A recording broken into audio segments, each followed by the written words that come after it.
প্রকাশ্য কিছু বলতে পারে না, ওরা তলে তলে কাজ করে। কি তলে তলে সম্পর্ক?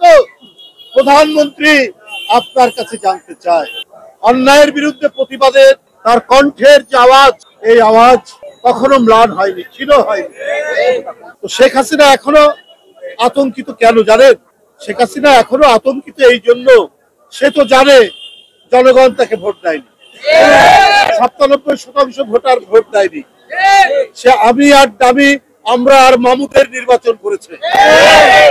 এই যে অবৈধ নির্বাচন, এই যে অবৈধ সরকার, এইটা তো চোরাবালির উপর দাঁড়িয়ে আছে। যে কোনো সময় এই তার যে গদি, তার যে চেয়ার, এটা বালির মধ্যে ডুবে যেতে পারে। ভয় থেকে এই গ্রেফতার। তাই তার একজন সাধারণ সম্পাদক আছে না, ওবায়দুল কাদের সাহেব, উনি একটা কথা বলেছে কিছু তলে তলে, এই জন্য ওরা প্রকাশ্য কিছু বলতে পারে না, ওরা তলে তলে কাজ করে। দেখবেন মুখে যেটা বলে তলে তলে করে আরেকটা। ইসরায়েলের বিমান বাংলাদেশে কি করে আসলো? বাংলাদেশের এয়ারপোর্টে মানুষ বলে, লোকে বলে শেখ হাসিনার জন্য 1 বাক্স ভর্তি শুভেচ্ছা বাণী পাঠানো হয়েছিল। কি গোপন সম্পর্ক? কি তলে তলে সম্পর্ক?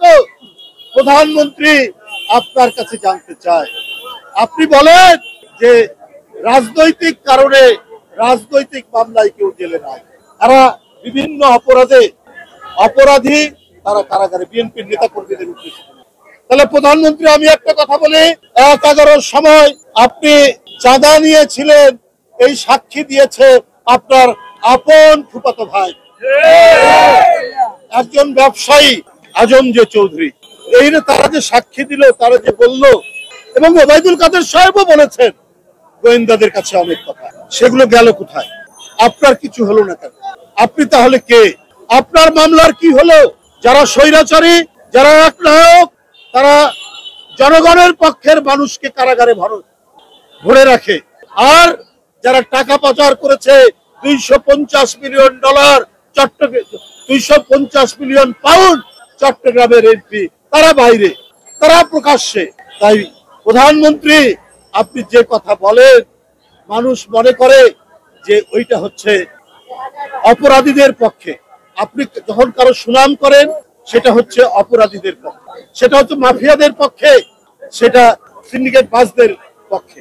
আর আপনি সমালোচনা করেন গণতন্ত্রকামী রাজনৈতিক দলগুলোর নেতা, তাদেরকে অপরাধী বানান। ব্যাংক লুট হলো, ঘর বাড়ি লুট হচ্ছে, জনগণের টাকা চলে যাচ্ছে আওয়ামী লীগের নেতাদের কাছে দেশের বাইরে।